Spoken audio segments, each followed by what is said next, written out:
सार्वजनिक बांधकाम विभागाच्या 22 अभियंत्यांवर निलंबनाची कारवाई करण्यात आली आहे, तर 19 कंत्राटदारांना काळ्या यादीत टाकण्यात आलंय।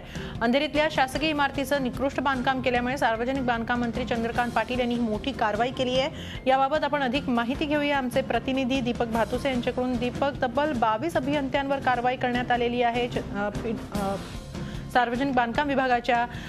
काय सांगाल या कारवाईविषयी, अधिक माहिती काय आहे?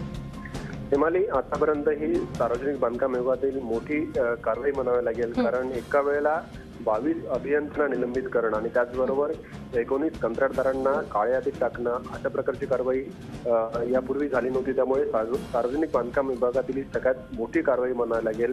या कारवाई मागची कारण आपण लक्षात घेतली तर अंधेरी परिसरात, मुंबईतील अंधेरी परिसरात काही शासकीय इमारतींची जी गेल्या काही वर्षात बांधकामं झाली, त्या बांधकाम प्रकरणी ही कारवाई करण्यात आली आहे। कारण बांधकाम सुरू असताना कंत्राटदार कोणत्या प्रकारचा मटेरियल वापरतो बांधकामासाठी त्याची वेळोवेळी त्याच्यावर देखरेख ठेवणं किंवा त्याची तपासणी करणं गरजेचं असतं, परंतु ही प्रक्रिया जी आहे प्रक्रिया या अभियंत्यांनी पार पाडली नाहीये।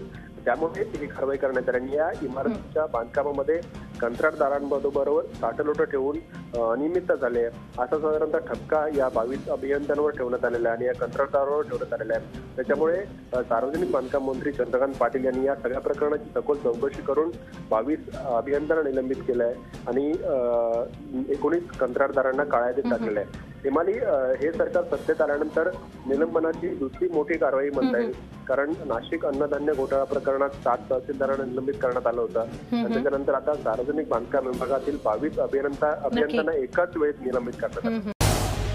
झी 24 तास रहा एक पाऊल पुढे।